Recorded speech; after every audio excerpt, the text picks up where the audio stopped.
Welcome to 1.1 ratio. तो आज के क्लास में सब कुछ होगा, कंसेप्ट भी पढ़ेंगे, वैराइटीज़ ऑफ क्वेश्चंस भी सॉल्व करेंगे, थॉट प्रोसेस भी बताऊंगा कि सवालों को देख करके कैसे सोचना है, और फिर सबसे इंपॉर्टेंट ट्रिक्स भी बताऊंगा कि कैसे समय को सेव करना है कॉम्पिटिटिव एग्जाम्स में। और फाइनली आपको होमवर्क क्वेश्चंस भी मिलेंगे ताकि सेल्फ कॉन्फिडेंस आपको आ जाए। ठीक है, चलिए स्टार्ट करते हैं लेक्चर को with the very first concept. Ratio होता क्या है? रेशियो डेफिनेशन है, दो क्वांटिटी को जब हम डिवाइड करते हैं उसी को रेशियो कहते हैं। बस आपको ध्यान रखना है कि उन क्वांटिटीज़ के यूनिट्स सेम है, तब जा कर के रेशियो एग्जिस्ट करेगा। और अगर सर जी वो क्वांटिटीज़ के यूनिट सेम ना हो तो रेशियो एग्जिस्ट नहीं करता। चलिए एग्जांपल्स पर आते हैं। A has score 10 marks, B has score 20 marks, तो ratio of A and B क्या है?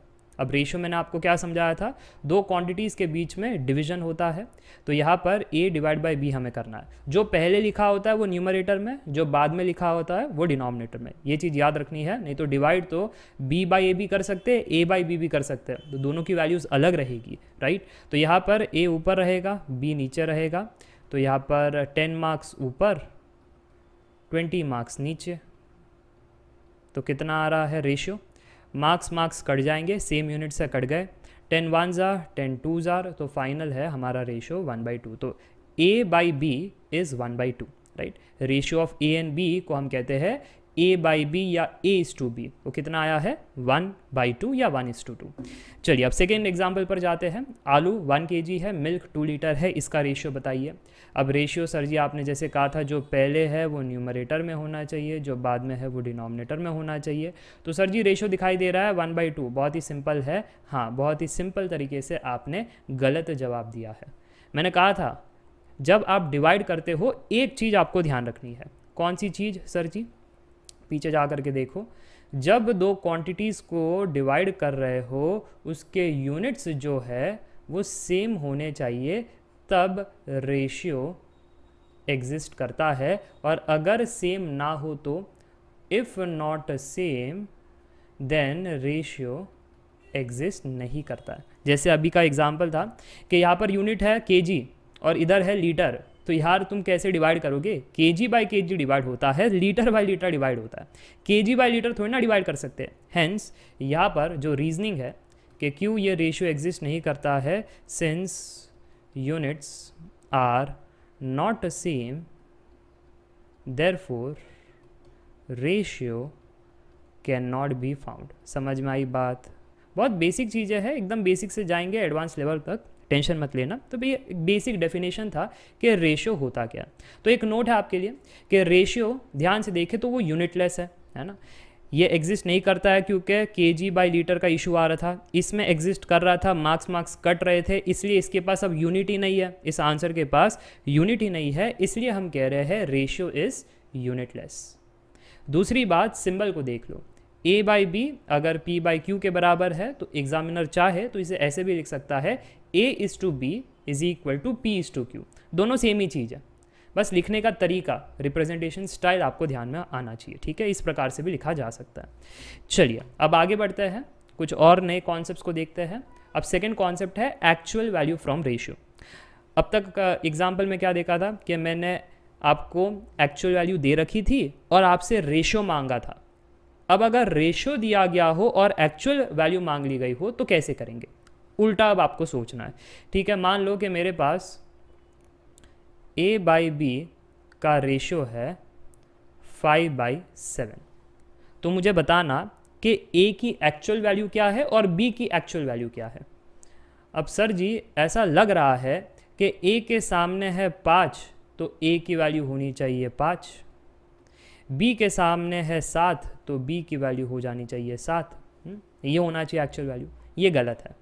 ये जो है ये मे और may not be true, may not be true. ठीक है, कोई गारंटी नहीं है कि a की वैल्यू 5 ही होगी और b की 7 ही होगी। जैसे अगर हम एग्जाम्पल 1 में जाए, यहाँ पर देखो a बाई बी जो है वो 1/2 है, तो क्या a का मार्क्स 1 था और b का मार्क्स 2 था क्या? नहीं, ऐसा तो नहीं था। a का तो 10 मार्क था, b का 20 था, राइट। और इनमें जो कॉमन था वो कटा है। अब जो कॉमन कटा है वही चीज़ आपको यहाँ पर अब इंडिकेशन देगा कि सही आंसर कैसे निकाले। हम ये कहेंगे अब कि अगर a बाई बी आपका 5/7 है तो इनमें कॉमन कट करके ये 5/7 हुआ है, तो वो कॉमन को बुला लो।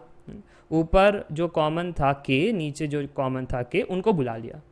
अब आप कहिए कि ए के सामने जो बैठा है वही उसका एक्चुअल वैल्यू है और बी के सामने जो बैठा है वही उसका एक्चुअल वैल्यू। ठीक है, तो यहाँ पर आप देख सकते हो एक्चुअल जो वैल्यू है वो क्या होगी, एक्चुअल वैल्यू ए की होगी 5K और बी का होगा 7K। समझ में आया? अब यहाँ पर ध्यान रखना, ये जो K है ना, K can not be equal to 0। Sir ऐसा क्यों? आप ही देख लो, अगर K 0 हो गया तो डिनोमिनेटर 0 हो जाएगा, और जब भी डिनोमिनेटर 0 होता है तकलीफ आती है, वो जो वैल्यू है वो डज नॉट एग्जिस्ट बन जाता है, राइट? तो K को 0 नहीं रख सकते, ठीक है। और कुछ स्टूडेंट सोच रहे होंगे सर अगर K को 0 रखा तो ऊपर भी तो K 0 है, तो ये कट जाएंगे। 0/0 कभी कटता नहीं, वो भी डज नॉट एग्जिस्ट ही होता है, ठीक है जी। तो यहाँ पर K 0 नहीं हो सकता, K कुछ भी हो सकता है। अब यहाँ पर आप सोच रहे होंगे सर आपने ये मे और मे नॉट भी ट्रू क्यों रखा? अगर K की वैल्यू 1 हो गई तो, इनके बीच में कॉमन अगर 1 हो गया तो, तब तो आप कहोगे ना कि हाँ A की वैल्यू 5 ही थी, B की 7 ही थी, क्योंकि K की वैल्यू 1 है, तो 1 कटे तो यही बचे, राइट? तो कभी A 5 हो सकता है, B 7 हो सकता है, वो तभी होगा जब K 1 है, नहीं तो नहीं होगा, ठीक है। चल, तो एक कंसेप्ट क्लैरिटी आना चाहिए कि एक्चुअल वैल्यू हम कैसे निकालते हैं फ्रॉम दी रेशियो। बस आप रेडी हो अब रेशियो के एग्जाम्पल सुलझाने के लिए? You are ready. तो एग्जाम्पल नंबर 1 आपके सामने, if ratio of marks of P and C is given by P/C that is equal to 1:2 and sum of marks of P and C is 200 marks, then their individual marks are. Video को pause कीजिए, try कीजिए, फिर मेरे solution को देखना। अब सबसे पहले यहाँ पर करना क्या है सर जी, डेटा को मैथ्स में कन्वर्ट करना है। ये सबसे पहला, जब भी वर्ड प्रॉब्लम आता है ना, डेटा को मैथ्स में कन्वर्ट करो कि ratio of marks of P and C इस प्रकार से दिया है, तो एक्चुअल वैल्यूज़ क्या होगी? P के सामने कौन बैठा है? 1, तो 1 × K। C के सामने कौन बैठा है? 2, तो C क्या होगा? 2 × K। यही होता है एक्चुअल वैल्यू, राइट? अच्छा, एक और डेटा दिया है, sum of marks of P and C is 200, यानी P + Q के मार्क्स अगर जोड़े तो 200 बन जाएंगे। अब उनके इंडिविजुअल मार्क्स बताना है कि P का एग्जैक्टली मार्क्स कितना था और C का मार्क्स कितना था। चलिए, कोई दिक्कत वाली बात नहीं है, इसी को आगे कंटिन्यू करते हैं कि P हमको पता है कितना है 1K, C है 2K, तो यहाँ पर 3K बराबर हो रहा है 200 से, तो K का वैल्यू आ रहा है 200/3।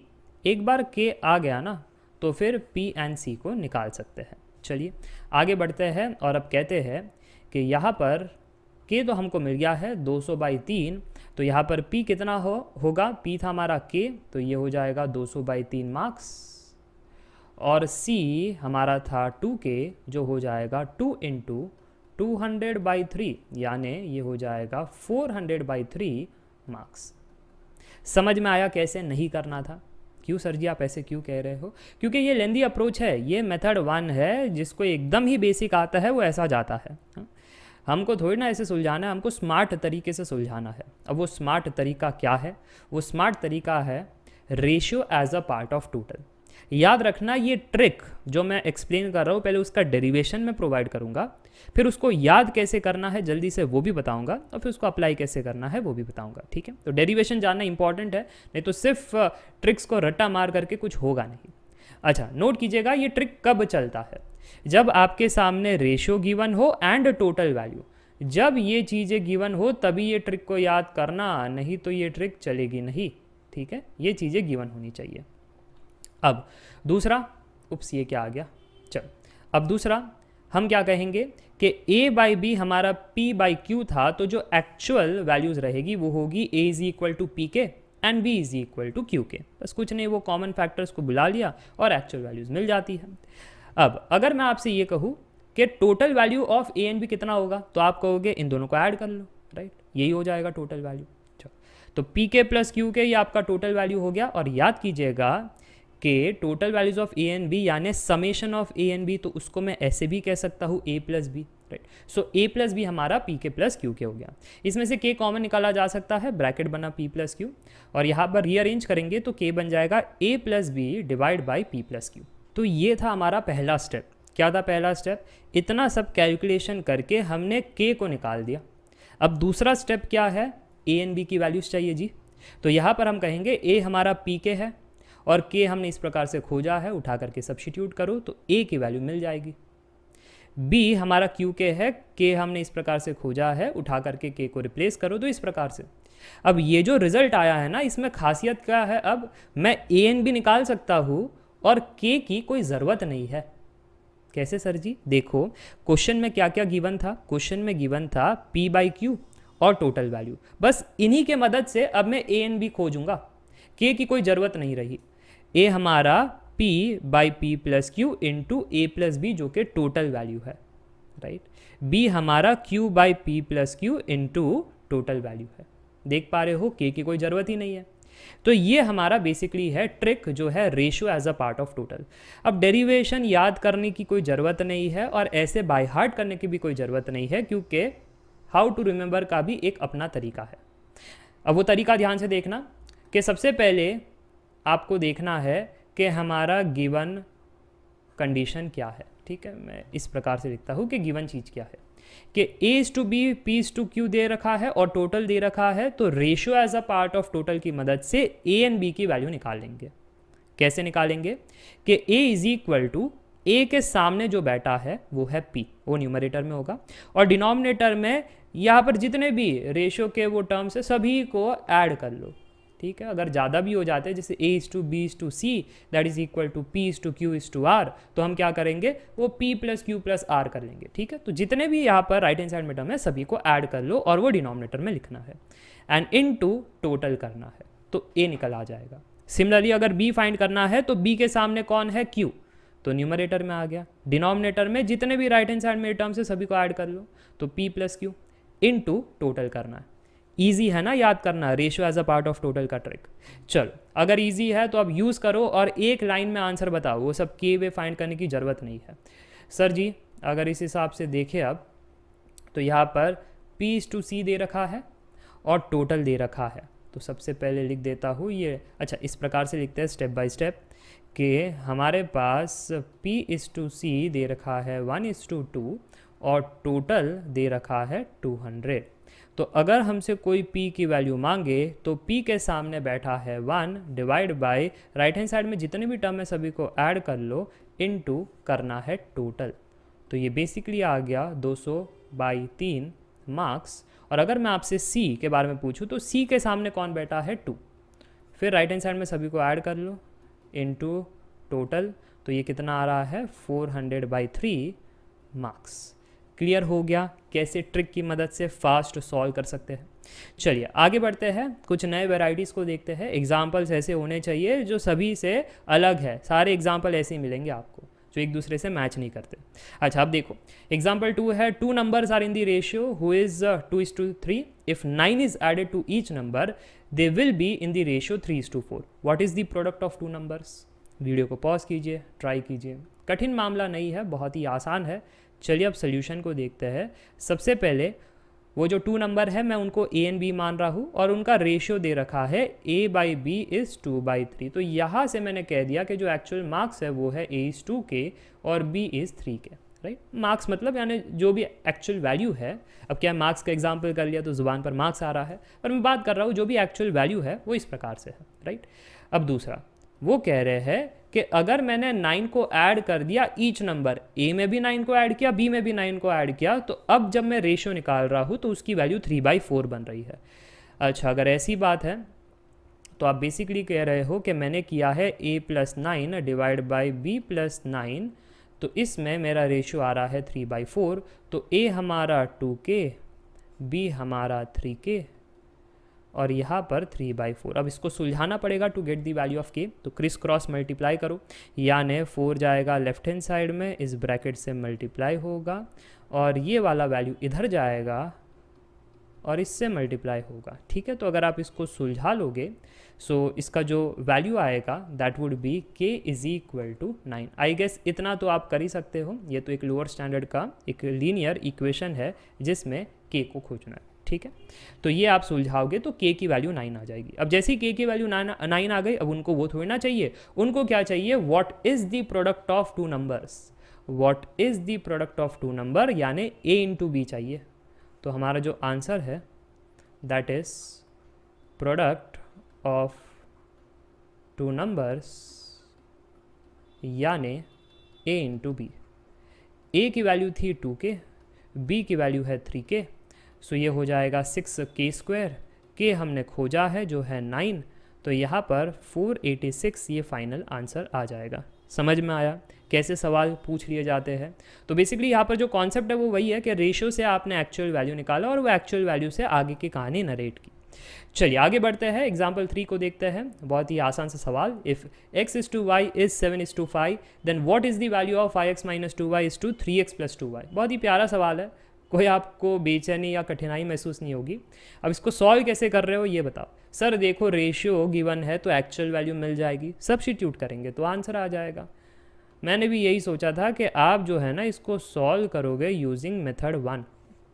क्या करोगे? सबसे पहले कहोगे कि x हमारा 7k हो गया, y हमारा 5k हो गया, और इसलिए सर जी अगर वो हमसे मांग रहे हैं ना 5x minus 2y divide by 3x plus 2y, तो सिंपली कह देंगे कि ये है 7k और y की जगह आ जाएगा 5k, नीचे है 7k, y की जगह आ जाएगा 5k। मज़ेदार बात क्या है, ऊपर और नीचे दोनों जगह से k कट रहे हैं, कॉमन है इसलिए कट रहे हैं, राइट। और जो बच रहा है वो क्या है?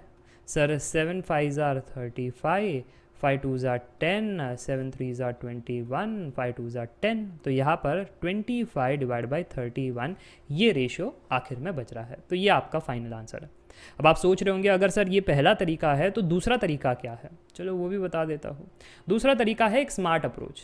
इसको ध्यान से देखो, क्या है यहाँ पर कि सर जी अगर मैं इस चीज़ को न्यूमरेटर को भी अगर y से डिवाइड कर लूँ, डिनोमिनेटर को भी अगर y से डिवाइड कर लूँ, तो मेरा बेनिफिट हो जाएगा, एक ही इसमें आंसर आ जाएगा। देखो क्या कहा मैंने कि यहाँ पर न्यूमरेटर को y से डिवाइड करो, डिनोमिनेटर को भी y से डिवाइड करो। अब हो क्या रहा है? 5x बाई वाई, इसको मैं 5 टाइम्स x बाई वाई कह सकता हूँ, माइनस 2y बाई वाई जो कि 2 ही बनेगा। नीचे देखो 3x बाई वाई हो जाएगा यानी 3 टाइम्स x बाई वाई, और फिर 2y बाई वाई यानी ये 2 हो जाएगा। अब देखो x बाई वाई तो उन्होंने दे रखा है 7 बाई 5, उठा करके सब्स्टिट्यूट करो। सो 5 into 7 by 5, 3 into 7 by 5 plus 2।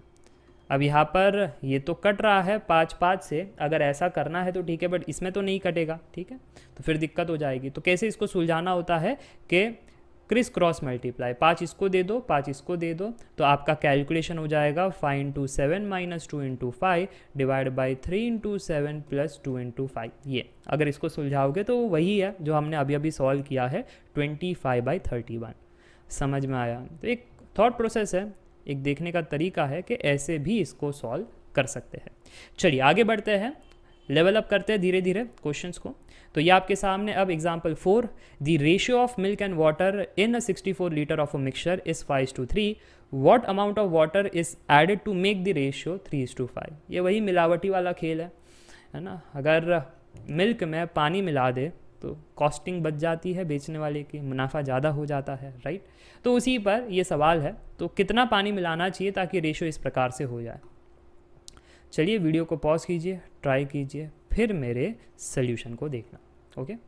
चलिए अब सोल्यूशन को देखते हैं। सबसे पहले हम ये कहेंगे कि मिल्क इज़ टू वाटर का रेशियो दे रखा है और उनका टोटल दे रखा है, क्योंकि मिक्सचर का मतलब क्या है, 64 लीटर ऑफ मिक्सचर यानी मिल्क प्लस वाटर, तो टोटल दे रखा है 64 लीटर। तो जब आपको रेशियो एंड टोटल गिवन हो तो ratio as a part of total से मिल्क एंड वाटर निकाल सकते हो। तो निकालो फिर। मिल्क कितना आ रहा है? मिल्क के सामने 5 है, फिर राइट हैंड साइड को सभी को ऐड करो इनटू टोटल, तो ये आ रहा है 40। अब वाटर निकालने के लिए भी कुछ स्टूडेंट्स वही करेंगे कि 3 डिवाइड बाई 5 प्लस 3 इंटू 64 कर सकते हो, बट एक और तरीका भी है कि मिक्सचर अगर आपका 64 लीटर का है, उसमें से अगर मैं मिल्क हटा दूँ, टोटल में से अगर मैं मिल्क हटा दूँ तो जो बचेगा वो तो पानी बचेगा। समझ में आ रही है बात? तो ऐसे भी आप कर सकते हो। तो मिल्क आपका 40 लीटर है और वाटर आपका 24 लीटर है, ये हमको समझ में आ गया। अब वो कह रहे हैं अब आपके इस वाले मिक्सचर में आपको पानी कितना मिलाना है ताकि आपका रेशियो चेंज हो जाए। तो बेसिकली आप मिल्क को तो नहीं मिला रहे हो, अब आप क्या कर रहे हो, मान लेते हैं x लीटर जो है, x litre of water is added in mixture, ठीक है। अगर ऐसे करोगे तो इस केस में वाटर जो है वो अपडेट हो जाएगा, पुराना जो वाटर है उसमें x आपने ऐड कर लिया, पर जो मिल्क है मिल्क तो वही रहेगा, राइट। मिल्क जो पहले जितना था आपका, मैं लिख देता हूँ, आपका 40 था वो 40 ही रहेगा, बट जो वाटर है वो पहले आपका 24 था और अब आपका क्या हो जाएगा 24 + x, क्योंकि आपने x लीटर का पानी और मिला दिया है, राइट। तो ये हो गया। अब वो कह रहे हैं अब जो अपडेटेड रेशियो है ना मिल्क इज टू वाटर का, तो वो आपका कितना है, वो कह रहे हैं एज पर दी क्वेश्चन 3/5। बस सब्स्टिट्यूट करके x निकाल लो। मिल्क हमारा 40, W' हमारा 24 + x, इसको सुलझा लेंगे तो आंसर आ जाएगा। सो 40 × 5 that is equal to 3 × 24 + x। तो यहाँ पर x कितना आ रहा है 128/3 लीटर, इतना आपने पानी मिलाया था। ईजी है। चलिए आगे बढ़ते हैं, एग्जाम्पल 5 को देखते हैं। The ages of A and B are in ratio 5:2। After 7 years the ratio of their ages will be 4:3। What is the age of A? अच्छा ठीक है, तो यानी यहाँ पर एजेस का सवाल है जिसमें रेशियो इन्वॉल्व है। तो अगेन वीडियो को पॉज कीजिए, ट्राई कीजिए, फिर मेरे सोल्यूशन को देखना। देखो वर्ड प्रॉब्लम्स कठिन नहीं होता है, हर जगह आपको वही करना है। रेशियो दिया गया है तो उससे एक्चुअल वैल्यूज़ निकालनी है, फिर अगर टोटल दिया गया हो तो ट्रिक्स विक्स का तो है ही, और अगर टोटल ना दिया गया हो तो जैसे हमारा प्रॉब्लम डिमांड करता है वैसे वैसे आगे बढ़ना है, क्वेश्चन सुलझ जाता है, ठीक है। जैसे यहाँ पर देखो टोटल नहीं दिया गया है तो ratio as a part of total का ट्रिक नहीं यूज़ कर सकते, पर हम ये ज़रूर कह सकते हैं कि वर्ड प्रॉब्लम कह रहा है कि ages of A and B are in the ratio 5:2 and after 7 years कुछ और कहानी हो रही है। तो फिलहाल जो कहानी है यहाँ तक की उसको प्रेजेंट ही मान लेते हैं। तो ये कहानी है प्रेजेंट एजेस की।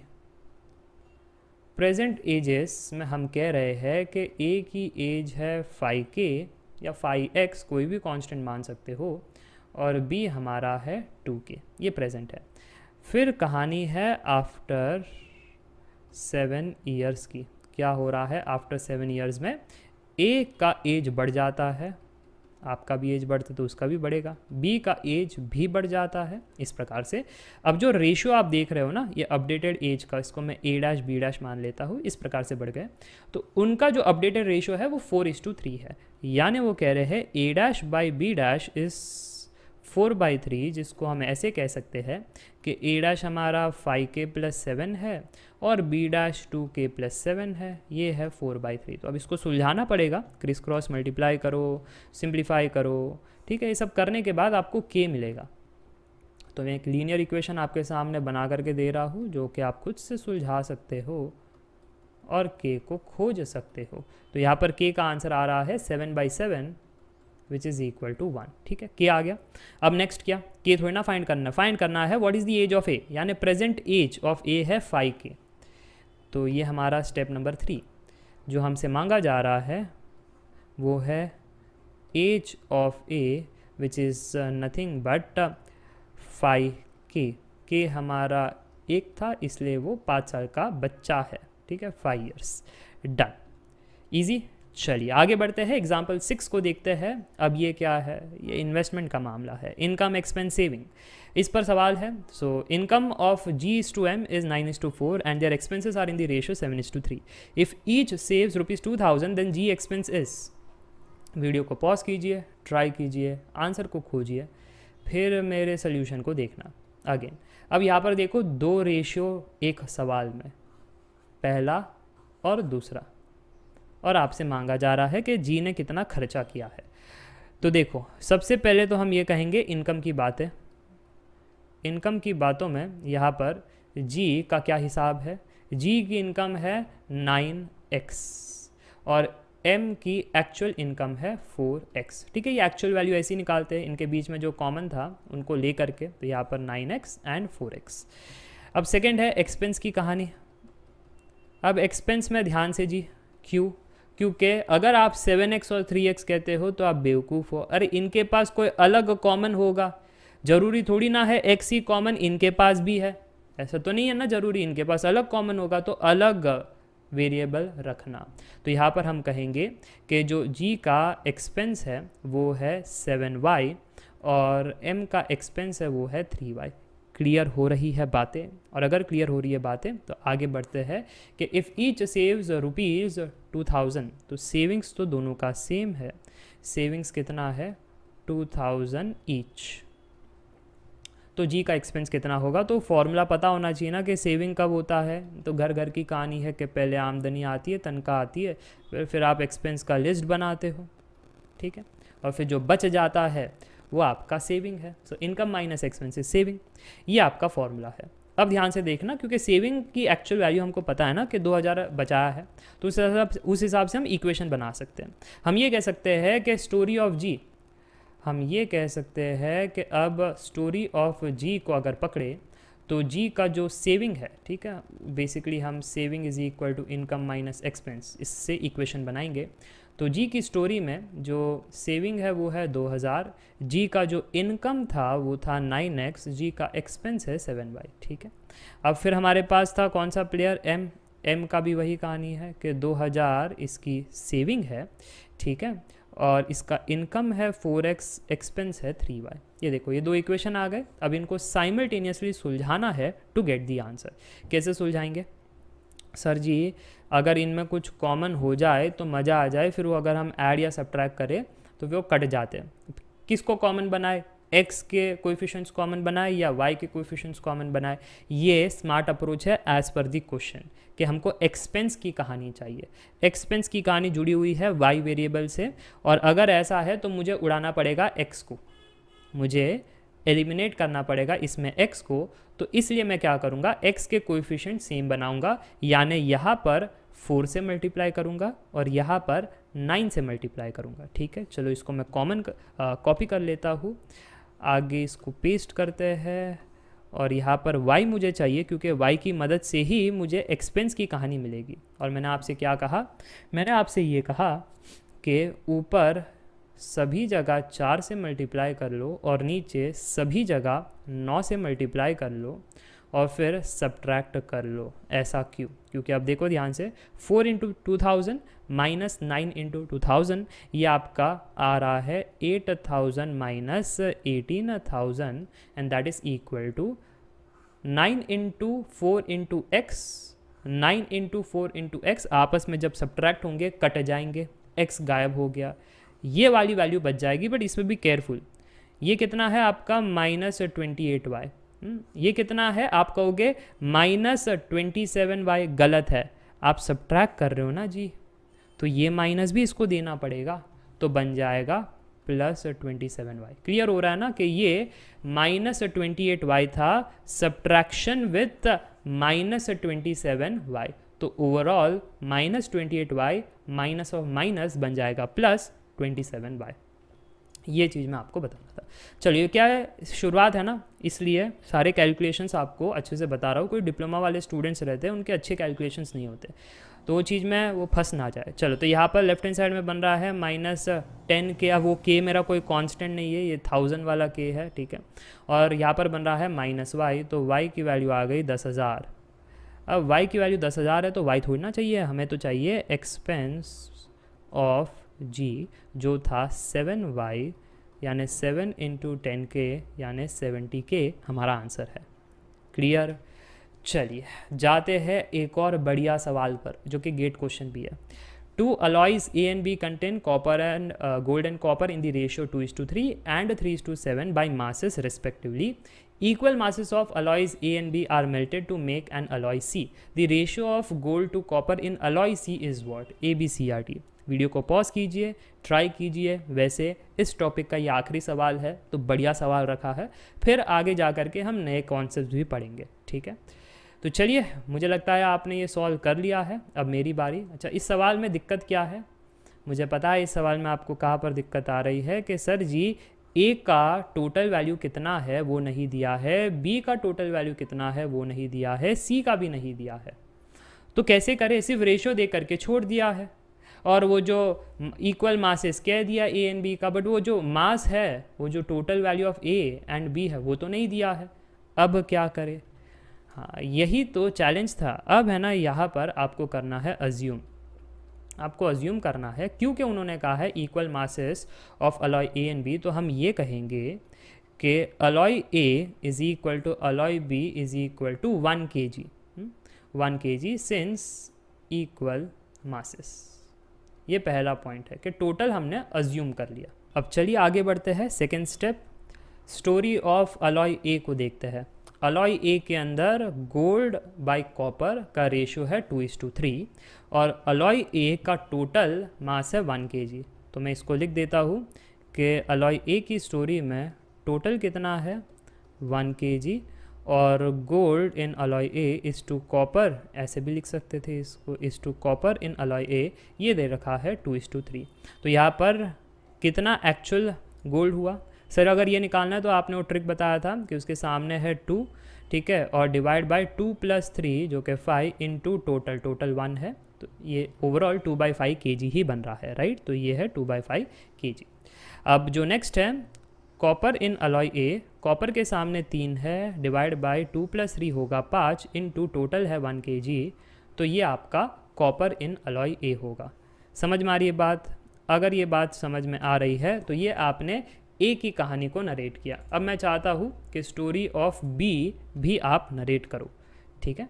चल, तो स्टोरी ऑफ बी को नरेट करते हैं सिमिलर ढंग से कि यहाँ पर बी के इसमें भी टोटल कितना है, इक्वल मासेस थे ना, तो 1 kg है, बट अब जो gold in B is to copper in B है ना, वो डिफरेंट है। ध्यान से देखना, गोल्ड टू कॉपर, ठीक है। बी के अंदर कितना है, बी के अंदर है सर जी 3:7, 3:7 है। यहाँ पर हम कहेंगे इसका हिसाब है 3:7, therefore gold in B is 3 सामने, 3 + 7 10 इंटू 1 kg, क्योंकि इंटू टोटल होता है ना, तो 1 kg, तो यहाँ पर ये आ रहा है गोल्ड इन बी। अब कॉपर इन बी कितना होगा, कॉपर इन बी होगा, कॉपर के सामने 7 है, डिवाइड बाय टोटल, ये चीज़ आ रही है। तो यहाँ तक तो कहानी ईजी थी कि ए का स्टोरी बी का स्टोरी हमने बता दिया। अब बात करते हैं सी का स्टोरी क्या है, क्योंकि पूरा खेल तो सी पर ही है, क्योंकि ratio of gold to copper in alloy C हमें निकालना है। अब सर जी अगर ध्यान से देखें ना, तो जो सी है वो ए एंड बी से ही बना है, ए एंड बी को मेल्ट करके सी बनाया गया है। अच्छा, तो यहाँ पर हम कहेंगे कि जो सी की स्टोरी है, अलॉय सी हमारा है, वो ए + बी करके बनाया गया है। अगर ऐसी बात है तो अब मेरे को बताना, जब मैं इसको कॉपी कर लेता हूँ आगे और आपसे पूछता हूँ कि अब मेरे को बताना कि गोल्ड इसमें कितना है, कॉपर इसमें कितना है, gold in C and copper in C. अब सर जी गोल्ड इन सी निकालना है तो जितना गोल्ड ए में था और जितना गोल्ड बी में था दोनों को ऐड कर लो, क्योंकि ऐड करके ही तो बना है ये सी।